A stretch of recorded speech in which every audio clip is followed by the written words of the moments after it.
Ama naming banal, dakila naming Yahuwah, purihin at sambahin po ang iyong banal na pangalan. Maraming maraming salamat po. Muli kami naririto na iyong mga alipin, taglay ng iisang pag-asa at pananampalataya para sambahin, luwalhatiin ang iyong marangal na pangalan. Kaya naman po ang pakiusap namin, muli mo kaming babain ng iyong Espiritu, Ama. Muli iparanas mo ang iyong presensya sapagkat ito naman po ang aming inaasam-asam sa aming buhay. Sapagkat batid mo po ang hirap at pagod na nararanasan ng iyong mga lingkod. Sapat ang maranasan ka sa ganitong mga pagsamba, ang iyong espiritu, para kami ay magpanibagong lakas.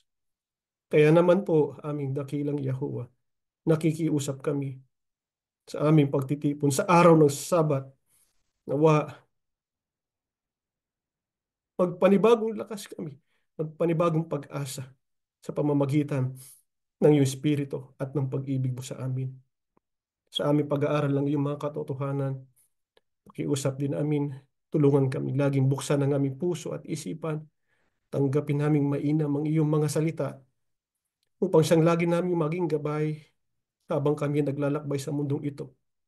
Papalapit ng papalapit sa hangganan, aming Aba. Nais namin magtagumpay, nais namin makarating sa piling mo. Kaya kahabagan mo pa kami, pagtiyagaan mo pa kami, aming Ama. Alam namin ang mga pagkukulang namin sa iyo. Kaya nakikiusap kaming patawarin mo kami.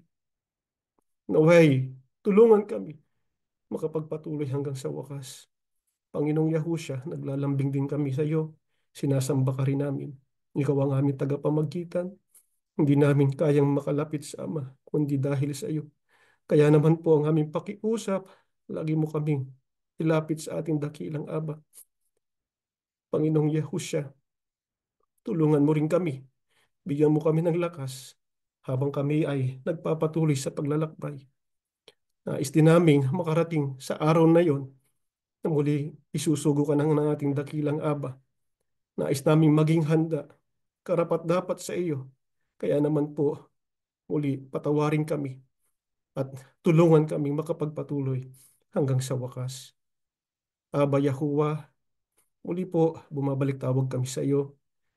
Inihiling namin pakibasbasan mo po ang bawat sinimpang handog ng iyong mga lingkod at pakibasbasan mo na rin bawat sambahayan na natitipon ngayon. Basbasan mo ang bawat kabuhayan ng iyong mga alipin. Magalang na po namin hinihiling ang lahat sa tanging pangalan po ng Panginoong Yahusya. Amen.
Shabbat Shalom mga mahal na kapatid. Kamusta po kayo? Nagpapasalamat po tayo muli ng napakarami sa ating dakilang Yahuwah, dakilang Panginoong Yahusya, Sapagkat muli, narito tayo para mag-aral ng mga dalisay na katotohanan. Sa panahon po natin ngayon, mga kapatid, ang mga tao po ay may kanya-kanyang pakahulugan patungkol sa pag-ibig. May mga tao po na nakikita ang pag-ibig na parang isang pakiramdam lamang o emosyon o parang isang bagay na pwede po nating ibigay kapalit ng tinanggap po nating mabuti. Pero ang totoong pag-ibig na doon naman po tayo tinatawag bilang mga lingkod ng Diyos ay totoong naiiba kumpara po sa ordinaryong pag-ibig. Sapagkat itong pag-ibig pong ito ay hindi lamang pumapatungkol sa ating mga nararamdaman o sa ating mga sariling kaginhawaan lamang, kundi ito po ay malalim na nakaugat sa katangian ng ating Panginoong Yahuwah at Panginoong Yahusha. Ito nga po yung tinatawag na hindi makasariling pag-ibig. Ito mga kapatid, ang pinakamataas na uri ng pag-ibig na kung tawagin nga po sa Griego, ito yung agape love. Kaya po, sa pagsambang ito ay pag-aaralan natin ang daan at pamamaraan ng hindi makasariling pag-ibig. Ang unang katanungan natin, mga kapatid natin sasagutin, ano ba ang dapat maging gabay na prinsipyo ng bawat isa po sa ating buhay? Mag-umpisa po tayo ng pagbasa sa unang Korinto 13, 4 hanggang 7. Samantala, nananatili ang tatlong ito, ang pananampalataya, pag-asa, at pag-ibig. Ngunit, ang pinakadakila sa mga ito ay ang pag-ibig. Ang pag-ibig ay matyaga at magandang loob, hindi maiinggitin, hindi mayabang, ni mapagmataas man, hindi magaspang ang pag-uugali, hindi makasarili, hindi magagalitin o mapagtanim ng sama ng loob sa kapwa. Hindi ito natutuwa sa masama, sa halip ay nagagalak sa katotohanan. Ang pag-ibig ay matiisin, mapagtiwala, puno ng pag-asa, at nagtitiyaga hanggang wakas. Ano mga kapatid, ang dapat maging gabay na prinsipyo natin sa buhay? Dapat po lagi ay pag-ibig.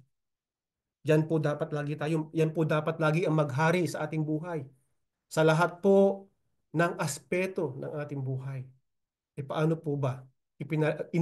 Inilarawan ng Biblia ang pag-ibig. Ang sabi sa atin, ang pag-ibig po ay matyaga, magandang loob, ano pa? Hindi mayabang, hindi magaspang ang pag-uugali, hindi magagalitin. Ano lamang po ang ibig sabihin niyan mga kapatid? Na ang pag-ibig po ay hindi pansariling kapakanan lamang ang iniisip natin, kundi maging kapakanan din po ng ibang tao. Yung pagpapakita natin ng kabutihang loob sa ating kapwa-tao. Ano po ang tawag diyan? Ito nga po yung tinatawag na hindi makasariling pag-ibig. Sino-sino po mga kapatid ang dapat nating ibigin? Una higit sa lahat, syempre ang ating Panginoong Yahuwah at Panginoong Yahusha. Sunod, ang ating mga kapwa-tao. Paano po natin gagawin yan mga kapatid? Sa pamamagitan po ng mga tamang desisyon na ating gagawin sa ating buhay. Tatandaan natin, mga kapatid, na ang kalidad ng buhay natin ay nakabase po yan sa mga desisyon na ginagawa natin sa ating buhay. Ibig sabihin, kung ano tayo ngayon, ay dahil yan sa mga naging desisyon po natin sa ating buhay. Kaya mahalagang itanong po natin lagi sa ating mga sarili kung ano ba yung sinusunod natin, anong prinsipyo ba yung sinusunod natin sa ating mga desisyon sa ating buhay.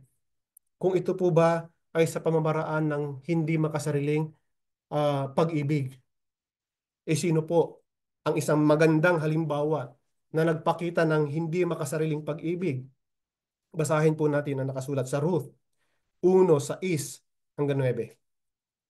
Nang mabalitaan ni Naomi na pinagpala ni Yahuwah ang bayan niya sa pamamagitan ng pagbibigay sa kanila ng mabuting ani, naghanda siya at ang mga manugang niya para bumalik sa Huda.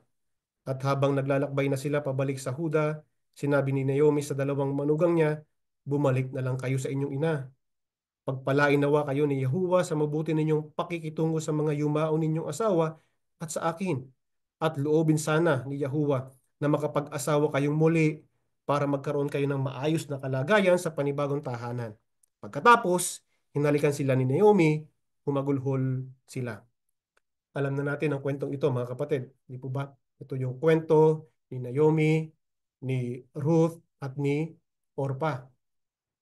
Nung nagkaroon po ng tagutom doon po sa bayan po ng Huda, ito pong pamilya ni Naomi tumungo po sa Moab. Kasama po niya yung asawa niya si Elimelech at dalawa niyang anak na lalaki na si Mahlon tsaka si Kelion. Na ito nga po yung napangasawa ni na Ruth at ni Orpa. Eh, bukod po sa nanaranasan nilang tagutom at yung hirap ng pangingibang bayan po nitong pamilya ni Ruth, pamilya po ni Naomi, ano po yung isa pa sa pinakamatinding pagsubok na naranasan po nila? Namatay po yung asawa ni Naomi na si Elimelech. Tapos pagkaraan po ng ilang taon, ng 10 taon, namatay naman yung dalawa niyang anak na lalaki na asawa nga po ni Ruth at ni Orpa. So ang natira na lamang po ay si Naomi, si Ruth, at si Orpa. Kaya ngayon, nung nabalitaan ni Naomi na pinagpala ng bayan ng Huda ng ating Panginoong Yahuwah, ano po yung naging desisyon niya ngayon? Sabi niya, kailangan na namin bumalik sa Huda. So, naghanda po si Naomi, si Ruth at si Orpa para po sa paglalakbay. Pero habang sila po ay naglalakbay patungo sa Huda, may bigla pong naisip itong si Naomi. Ano pong sabi niya? Sabi niya, bumalik na lang kayo sa inyong mga ina para um, makapag-asawa kayong ulit at magkaroon ng maayos na kalagayan.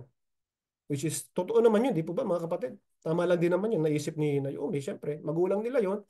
So, bumalik na lang kayo sa iyong mga magulang. Ano lamang po ang pinapakita ni Naomi dito, mga kapatid? Pinapakita po niya yung kanyang hindi makasariling pag-ibig. Napakahirap nun para sa side po ni Naomi, di po ba? Isipin niyo yung, yung haba ng panahon na pinagsamahan po nila. Magkasama silang nagluksa nung namatay yung kanilang mga asawa. Kaya makikita natin na talagang ah, parang tunay na mga anak na rin yung turing ni Naomi kay Ruth at kay Orpa. Kaya napakahirap po para kay Naomi nung sinabi niya sa kanila na bumalik na lang kayo sa inyong mga ina. Ano po ngayon? Ang naging pasya ni Ruth at saka ni Orpa. Ituloy natin ang pagbasa sa 14 hanggang 15. At umiyak na naman sila ng malakas. Pagkatapos, hinalikan ni Orpa ang biyenan niya at umuwi. Pero si Ruth, pero si Ruth naman ay nagpaiwang kasama ni Naomi. Sinabi ni Naomi, bumalik na ang bilas mo sa mga kababayan niya at sa kanyang Diyos, kaya sumama ka na rin sa kanya. Ano po ang naging pasya ng dalawa, ni Ruth at ni Orpa? Magkaiba po yung desisyon ng dalawa. Si Orpa, pagkatapos na humalik kay Naomi, ay tumungo na po pabalik sa kanyang mga magulang. Pero itong si Ruth, ano pong ginawa niya? Nagpaiwan po siya kay Naomi.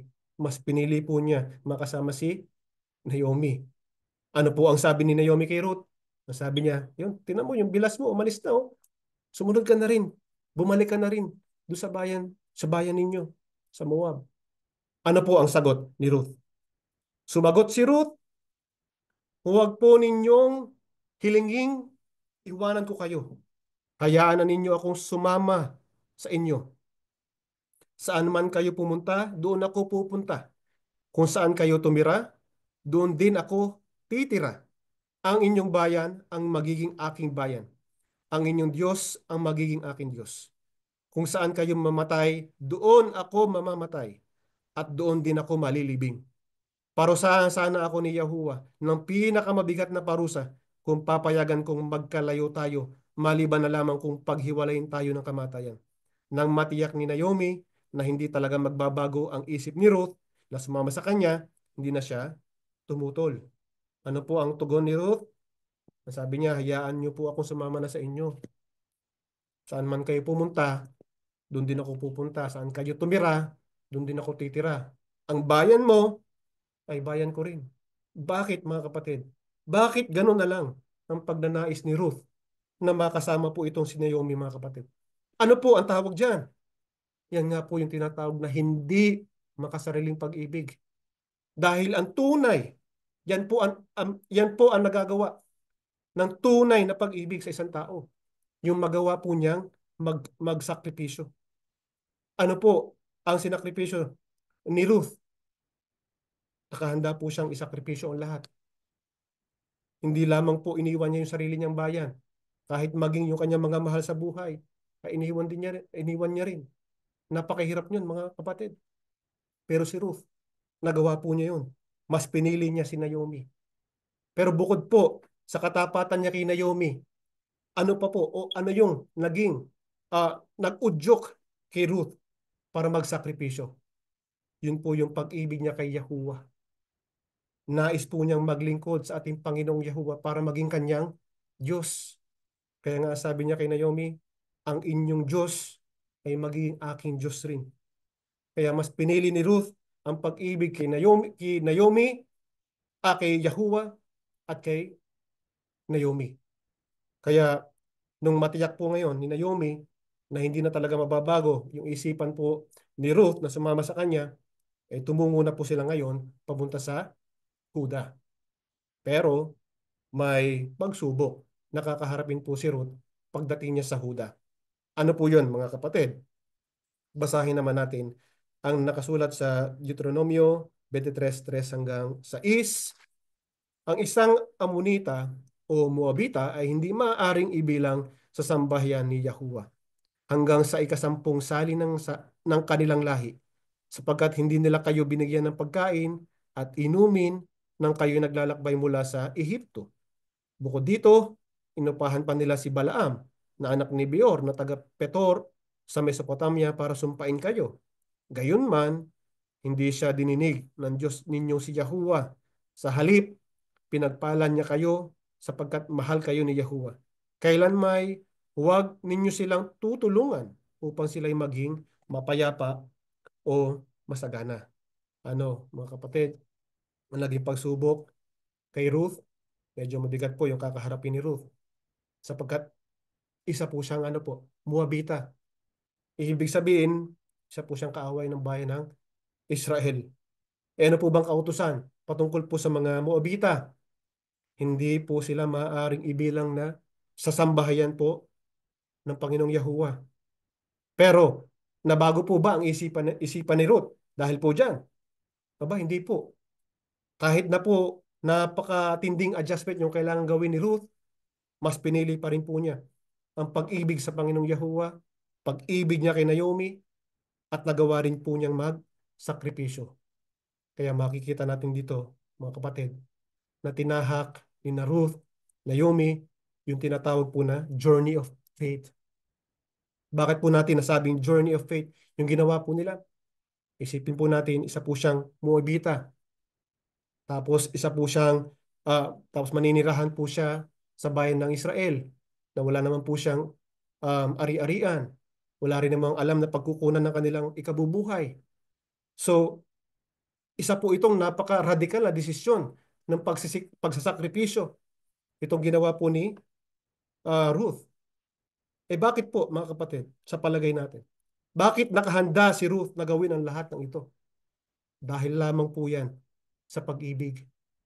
Kaya saktong-sakto po yung binabanggit kanina ni Apostol Pablo sa unang talata na binasa natin. Kung matatandaan natin, ang sabi niya, ang pag-ibig ay matiisin, mapagtiwala, puno ng pag-asa at nagtsatsaga hanggang sa wakas. Kaya balikan po natin yung kwento. Ano po ngayon ang naisip gawin ni Ruth?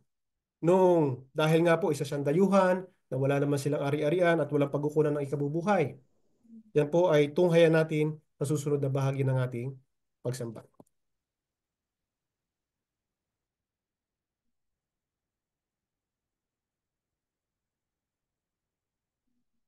Mga mahal na kapatid,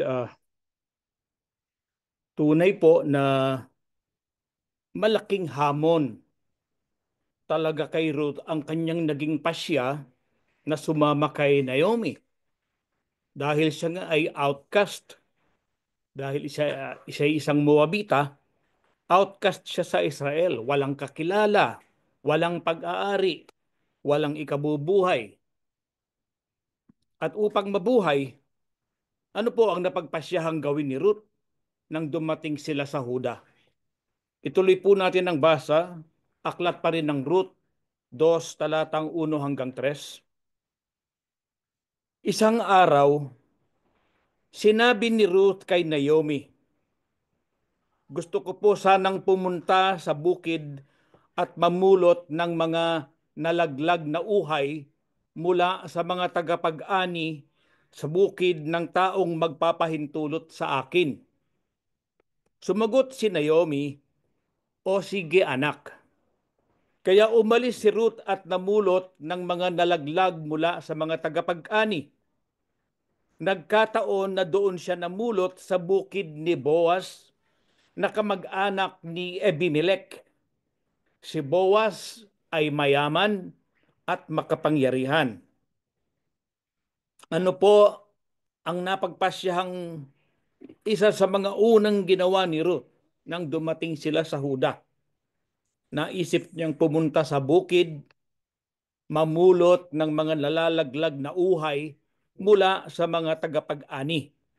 Sa panahong iyon, mga kapatid, yung mga tirang uhay sa bukid, yun ay laan lamang para sa mga mahihirap sa buong Huda. Bakit ginawa ito ni Naomi? Upang mayroon din silang maipangtawid gutom, mga kapatid. Kaya ginawa ito ni Ruth. Kaninong bukid siya napapunta? Sa bukid ng isang mayaman at makapangyarihang tao na si Boaz, na isang malapit na kamag-anak ni Naomi at isa sa mga may tungkuling mga laga sa kanya. Si Boaz po ay kamag-anak ni Abimelech na asawa ni Naomi. Mga kapatid, sa lahat ng pangyayaring ito sa buhay ni Ruth, sino sa tingin nyo ang nasa likod nito? Wala pong iba kundi si Yahuwah. Marami namang bukid, pero sa bukid ni Boaz siya napunta. Ano ang ginawa ni Boaz nang makita niya si Ruth? Tuloy pa rin po natin ang basa, talatang 8 hanggang 10. Sinabi ni Boaz kay Ruth, anak, makinig ka. Huwag ka nang pumunta sa ibang bukid para mamulot ng mga nalaglag. Dito ka na lang mamulot kasama ng mga utusan kong babae. Tingnan mo kung saan nag-aani ang mga tauhan ko at sumunod ka sa mga utusan kong babae. Sinabihan ko na ang mga tauhan ko na huwag kang galawin. At kapag nauhaw ka, uminom ka lang sa mga tapayan na inigiban ng mga tauhan ko. Nagpatira pa si Ruth sa harapan ni Boaz bilang paggalang at sinabi, bakit napakabuti niyo po sa akin, gayong isang dayuhan lang ako? Ano po ang ginawa ni Boaz nang makita niya si Ruth? Sinabihan niya si Ruth na wag nang pumunta sa ibang bukid para mamulot ng mga nalalaglag na uhay, kundi doon na lamang sa kanyang bukid. Ano yung pabor po na o karapatan na pinagkaloob sa kanya ni Boaz? Binigyan siya ng karapatang mag-ani tulad ng isang lingkod niya. Ano pa po? Pinagkalooban din siya ng proteksyon na huwag siyang tratuhin na masama sapagkat siya ay isang dayuhan. Ito ay karaniwan ng suliranin noon ng mga namumulot. Pero mas lalo pa kay Ruth dahil isa siyang Moabita. Ano pa po ang pribilehyong pinagkaloob sa kanya ni Boaz? Kapag siya ay nauhaw, ay maari siyang uminom sa tapayan na inigiban ng mga tauhan ni Boaz. Ito ay isang dakilang pagpapala na nakalaan lamang sa mga lingkod ni Boaz. Lahat ng mga pagpapalang ito, mga kapatid, kalooban ng ating Aba Yahuwah. Ano ang naging tugon ni Ruth sa lahat ng mga kagandahang loob na ito mula kay Boaz? Nagpatira pa siya sa harapan ni Boaz bilang paggalang. Sinabi niya, Bakit napakabuti niyo po sa akin? Gayong isang dayuhan lang ako. Ano po ang sagot ni Boaz kay Ruth? Talata pong 11 at talata hanggang 12, tuloy natin ang basa. Sumagot si Boaz, nabalitaan ko ang lahat ng ginawa mo sa iyong biyanan mula nang mamatay ang iyong asawa. Alam ko ring iniwan mo ang iyong mga magulang at sariling bayan upang manirahan sa isang lugar na wala kang kakilala. Pagpalain ka nawa ni Yahuwah dahil sa iyong ginawa. Gantimpalaan kanawa ni Yahuwah, ang Diyos ng Israel, sapagkat sa kanya ka lumapit at nagpakupkop. Ano po ang sagot ni Boaz sa sinabi ni Ruth? Sinabi ni Boaz na nalaman niya ang lahat ng ginawa niya sa kanyang biyanan na si Naomi mula nang mamatay ang kanyang asawa. Ano pa ang kanyang sinabi? Sabi niya, alam ko ring iniwan mo ang iyong mga magulang at sariling bayan upang manirahan sa isang lugar na wala kang kakilala. Alam kaya ni Ruth, mga kapatid, ang magiging kapalaran niya sa lupang kanyang napagpasyahang tirahan?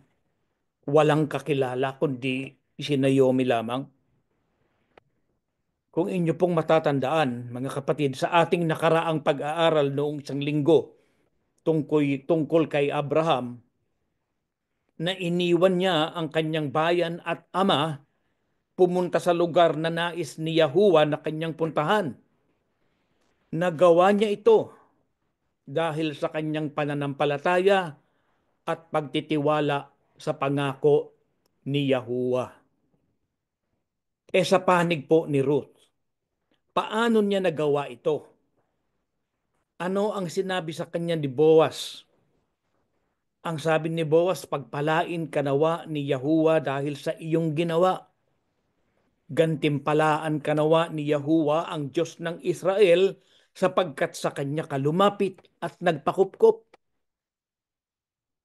Kay Yahuwah lumapit, kay Yahuwah nagpakupkop si Ruth.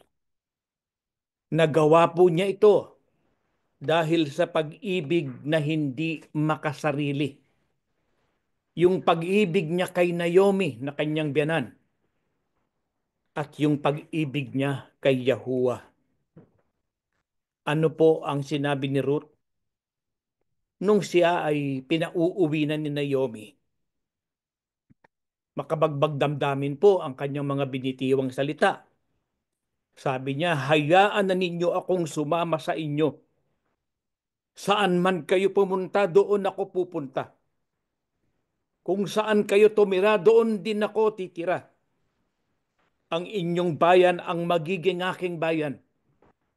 Ang inyong Diyos ang magiging aking Diyos. Mga kapatid, ano ang dapat nating makita at maunawaan dito sa tagpong ito?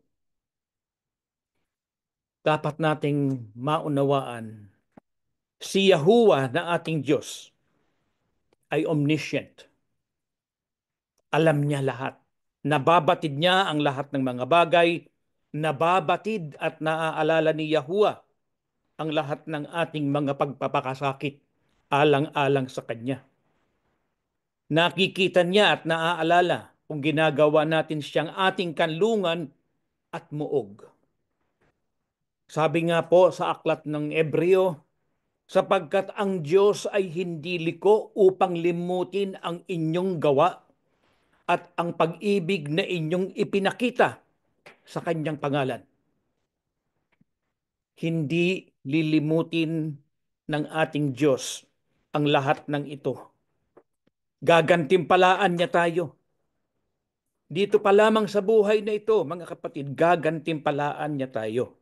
Pagpapalain niya tayo tulad ng pagpapalang ginawa niya kay Ruth. Kaya wag po tayong manghihinawa. Wag po tayong panghihinaan ng loob. Nalalaman po ng ating Amang Yahuwah ang ating mga pagpapagal. Idalangin natin na huwag nawang masayang ang lahat ng ating mga pagpapagal, mga kapatid. Anong nangyari kay Boaz at Ruth sa bandang huli, sa ilalim ng patnubay ng ating Amang Yahuwah? Sa aklat pa rin po ng Ruth 4, mga talatang 13, 16 at 17. Napangasawa nga ni Boaz si Ruth at iniuwi sa kanyang tahanan. Pinagpala ni Yahuwah si Ruth, kaya't ito'y nagdalang tao at nanganak ng isang lalaki. Kinuha ni Naomi ang bata, magiliw na kinalong at inalagaang mabuti. Siya'y tinawag nilang Obed. Ipinamalita nilang nagkaapo ng lalaki si Naomi. Si Obed ang siyang ama ni Jesse na ama naman ni David. Ano po ang nangyari sa bandang huli kay Boaz at Ruth sa ilalim ng pamamatnubay ng ating Amang Yahuwah? Nagkapangasawahan po sila. Anong dakilang pagpapala ito kay Ruth, mga kapatid? Nakatagpo siya ng asawang magmamahal sa kanya. Aalagaan siya. Ipagkakaloob ang lahat ng kanyang mga pangangailangan. Ano pa po? Nanatili ang lupang pag-aari ni Naomi at Abimelech sa kanilang pamilya. Paano nanatili? Kasi po, dala ng kahirapan, ay nais ipagbili ni Naomi ang lupang pag-aari nila ni Abimelech. Pero may malapit na kamag-anak si Abimelech na siyang may unang karapatang bumili nito. Pangalawa, sa mayroong karapatan na bumili, si Boaz. Inalok ni Boaz yung una, umayaw. Kaya ang nangyari, si Boaz ang bumili ng lupa. Kaugaliang Ebreo po, na sa araw na nabibilhin mo ang lupa kay Naomi at kay Ruth na Moabita, kinakailangang literal na kunin o bilhin din bilang asawa ang biyuda na si Ruth. Kapag nagkaanak ang lalaki kay Ruth na si Boaz nga, ang anak ay ituturing na anak ni Malon, ang unang asawa ni Ruth na namatay. Si Ruth at ang anak niya ang magmamay-ari ng lupa at hindi ang taong nagpakasal sa kanya. Kaya sa ganitong paraan, nanatili ang lupa sa pamilya ni Malon. Ano pa po ang mga nangyari kay Ruth? Si Ruth ay nagkaanak ng isang lalaki. Sino ang kanyang naging anak? Pinangalanan siyang Obed. Si Obed naging ama ni Jesse at si Jesse naman ang ama ni David. Si Ruth na Moabita ay nanirahan sa Huda. Wala siyang naging taglay kundi ang matibay na pananampalataya at tiwala kay Yahuwah at pag-ibig na hindi makasarili. Naalala ni Yahuwah ang mga naging pagpapasya ni Ruth kung paano niya pinili na sumama kay Naomi. Ang kanyang pasyang yon ang umugit sa kanyang naging buhay sa ilalim ng patnubay ni Yahuwah.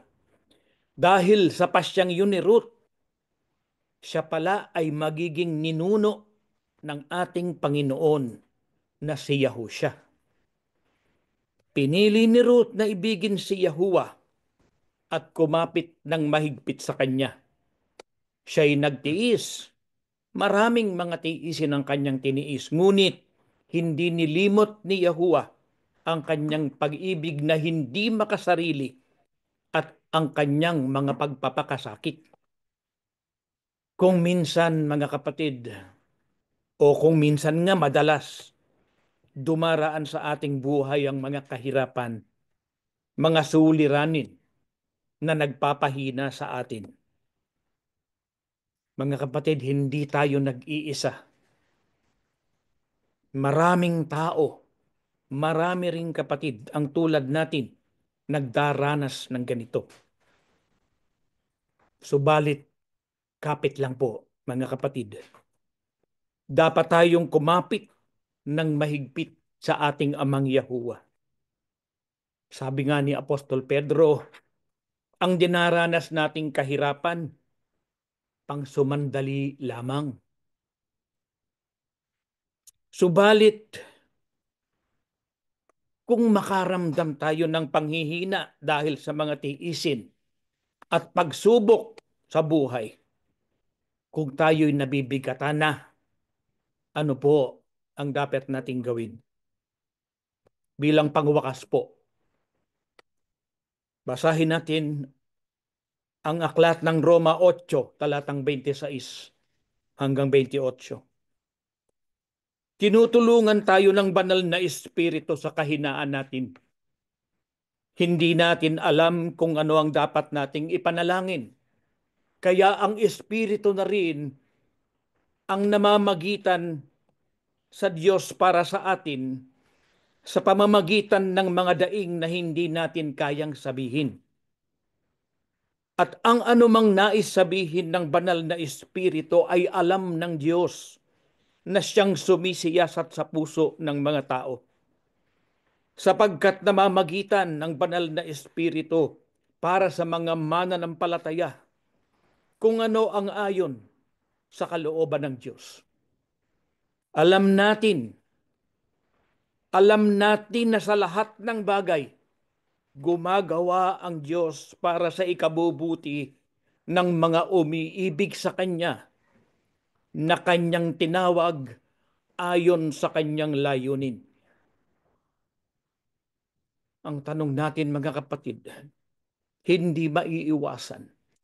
Kung dumating sa ating buhay, makaramdam tayo ng bigat, ng panghihina dahil sa mga tiisin, sa mga suliranin, sa mga pagsubok sa ating buhay.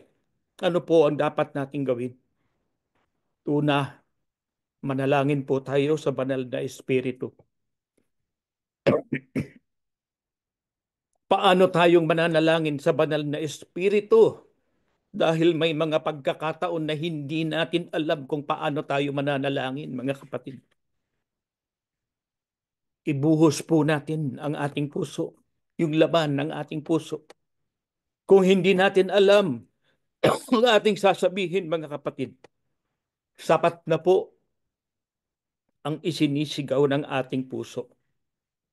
Ang Santong Espiritu ang siyang mamamagitan para sa atin sa mga bagay po na hindi natin kayang salitain.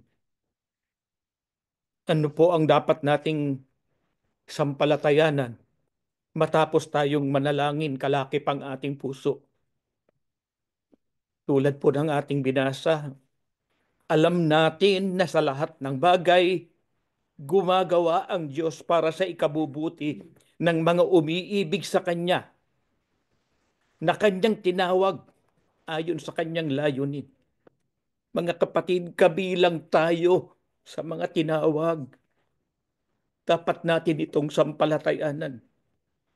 Gumagawa ang Diyos para sa ating ikabubuti, sapagkat alam ng Diyos kung ano ang mabuti sa bawat isa sa atin. Diyos po ang gagawa. Maaring hindi natin nakikita si Yahuwah na gumagawa, sapagkat talaga namang hindi natin siya makikita, pagkat siya Espiritu. Subalit, mga kapatid, dama natin kung siya ang gumagawa sa ating likuran ng lahat para sa ating ikabubuti. Ganito po ang nangyari kay Ruth. Iniwan niya ang kanyang bayan upang gawin niyang kanyang Diyos, si Yahuwah. Kaya't bagamat siya'y isang Moabita, ginawa ni Yahuwah na siya ay maging ninuno ni David at maging kadugo ni Yahusha. Lahat ng ito, mga kapatid, na ating pinag-aralan ngayon ay nag-uugat sa paksa ng ating leksyon. Ang pag-ibig na tinaglay ni Ruth ay pag-ibig na hindi makasarili. Tumayo po tayo mananalangin. Ama naming Yahuwa sa langit, salamat ng maraming marami, Ama. Kami na mga abang alipin mo ay nagagalak sapagkat sa amin pong abang kalagayan, hinahatdan mo kami ng iyong mga aral. Napakahalaga ng aral na aming tinanggap ngayon. Ang pag-ibig na hindi makasarili. Ito nawa ang taglayin ng bawat isa sa amin. Ama, katulad po ng nangyari sa iyong lingkod na si Ruth, kami man masasabi namin, nakahanda po kaming magtiis. Nakahanda po kaming magpasan alang-alang sa aming pag-ibig sa iyong dakilang pangalan, pag-ibig namin sa iyo, pag-ibig namin sa aming kapwa. Marami pong salamat. Naway paging dapatin mo po kami kapag kami ay humihingi sa iyo ng mga aral mo, ng iyong mga salita, siyang panuntunan namin sa buhay. Dito nakasalalay ang ginagawa naming mga pagpapasya sa araw-araw. Katulad ng pasyang ginawa ni Ruth na siyang umugit sa kanyang pamumuhay. Ama, tulungan mo din kami kapag kami ay gumagawa ng pagpapasya na lahat nawa ng aming dapat gawin, lahat ng aming dapat ipasya ay para po sa aming kapakanan, para sa kapakanan ng aming mga paglilingkod. Ama, basbasan mo po kami. Magpagaling ka po sa mga may karamdaman ngayon. Alam mo po ang laman ng puso ng iyong mga abang lingkod. Lahat kami nagtataglay ng pag-ibig sa iyo. Gawin mo pong pag-ibig na hindi makasarili, ang pag-ibig na nasa aming puso upang maging karapat-dapat kami sa pagtatabo ng mga biyayang nagmumula po sa iyo. Panginoon naming Yahushua, ikaw ang aming hari. Ikaw ang aming tagapagligtas. Tagapamagitan ka namin sa Ama. Kaya po aming pinasasalamatan ka din sapagkat natitiyak namin nariyan kang palagi para sa amin upang ipamagitan ang aming mga dalangin sa ating Ama. Panginoon, habang narito pa kami sa lupa, habang hindi ka pa dumarating, basbasan mo naman kami. Ilapit mo po sa Ama ang lahat ng aming mga karaingan. Pagtibayin ang aming mga pananampalataya upang kung anuman ang dumating sa buhay na ito, makita mo ang bawat isa sa amin nakapananatili sa tulong na gagawin mo po sa amin. Lahat ay aming mapapasaan, lahat ay aming mababata. Ama, sumasampalataya po kami. Dinirinig mo po ang aming mga dalangin. Ang lahat ay amin pong ipinapakiusap sa pangalan po ng aming Panginoong Yahushua HaMashiach, dakila naming tagapagligtas. Amen.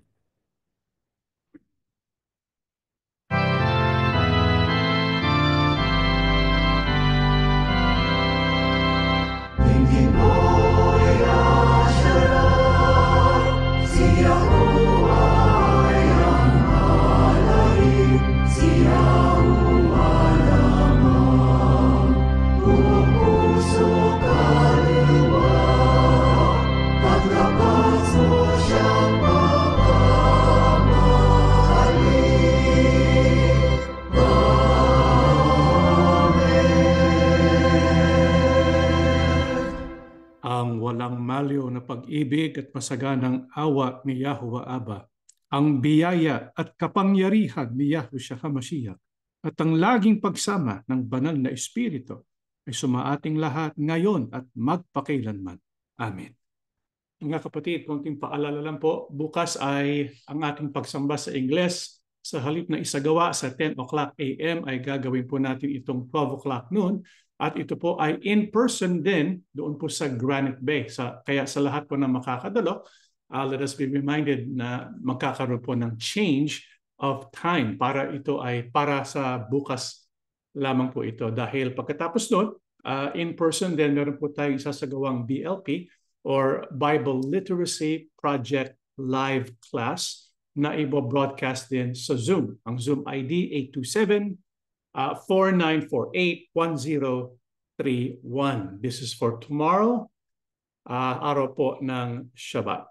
Also, on March the 1st, magsasagawa rin po tayo ng ating in-person na pagsamba. Ito naman po ay sa Clovis, California. If you're interested in joining us, please let us know so that we can give you the exact address. We were able to get the exact location of our venue just recently, so now we're able to give you that information. Kaya ito po ay March the 1st, 2025, 12 o'clock noon, pagsamba. Pagkatapos po gagawin natin yung BLP Live, 3 p.m. Pacific Standard Time. Natatapos na po ang ating pagsamba. May Yahuwah Abba and Yahushua HaMashiach bless all of us.